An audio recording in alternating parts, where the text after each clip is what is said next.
Hello everyone. We have another equation to derive, and I think in the interest of those that are home sick this week, quarantine, what have you, I'm going to make a short video if I can. When we were last together, we derived an equation for the speed of a satellite in a circular orbit.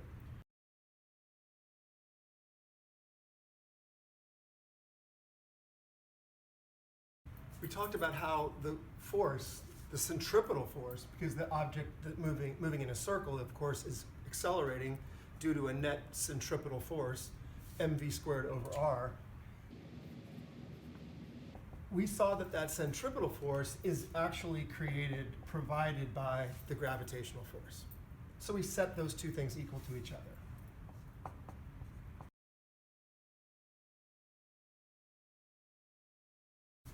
In doing so, I've just made a few notations. I'm calling the object that is experiencing the centripetal force, the satellite, I'm calling it M1.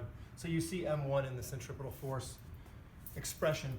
Also, I'm calling M2 the mass of the Earth. In this case, we're talking about an Earth orbit. Quickly realizing that M1 cancels from both sides and that the r squared term and the r term can be simplified. The square canceling this r, we can rewrite as v squared equals g, mass of the Earth, over the radius of the Earth, or the orbit, center to center, orbital radius. Square rooting both sides gives us the equation we eventually derived.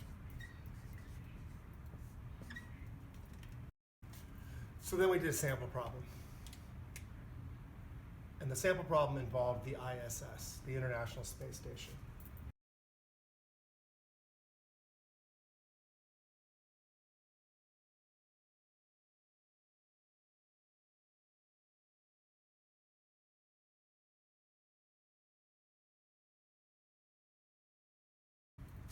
We got an answer of 7,664 meters per second, roughly.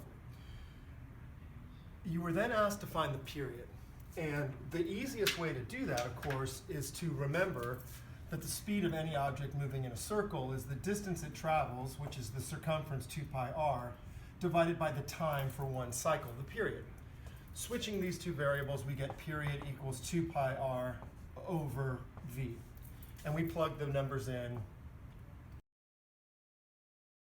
and we got 5,566 seconds. Now, what I would like to do now is show you that there's actually a more pure formula to find the period that we're going to need as we do problems involving Kepler's third law. So I'd like to, this is certainly possible. You can do it in these steps. You can find the orbital velocity if you know the object being orbited and its mass, and you know the radius at which that orbit center to center takes place. Then using our 2 pi r over t, we can solve for t. That is most certainly true. We're going to see that this more pure form of a period of a satellite formula leads to something that is profoundly interesting and useful, and we're going to be doing that next. So allow me to do that. I truly hope that reset was quick and helpful. Notice we have the two formulas that we embraced a moment ago, the speed of a satellite in a circular orbit as a function of its orbital radius, and the old school uniform circular motion velocity or speed is 2 pi r over period. For the satellite, these two v's are exactly the same. So I'm going to actually set these two things on the right-hand side of each equation equal to each other. Now, it may not be immediately obvious why I would just square both sides, but trust me on that. I'm going to square both sides. And when I square the left, because it's square rooted, and squaring is the opposite of square rooting, when I square it, I get rid of the root. So I have on the left GME over R. Squaring the right side, I don't know if you're rusty with your math skills, but it involves squaring every quantity. So 2 squared is 4, pi squared is pi squared, r squared is r squared, and period squared is period squared, t squared. Now, I'm going to quickly cross multiply to clean this up. And so the cross of these two things results in GME times t squared. And the cross of these two things gives us 4 pi squared. R squared times r, of course, is r cubed. Now, we started out talking about period. Let's solve for period now. Dividing both sides by GME, we get period squared equals 4 pi squared r cubed over GM of the object being orbited, in this case the Earth.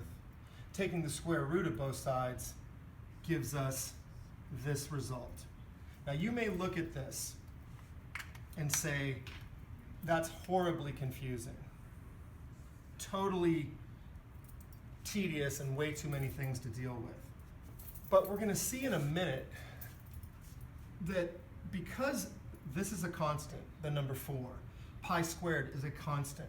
It's roughly 3 squared, it's roughly 10, actually. This is the universal gravitational constant, and for any satellite orbiting the Earth, this is the mass of the Earth. This is a factor, r cubed, the cube of the radius of the orbit, that is equal to the cube, the square root of which is equal to t.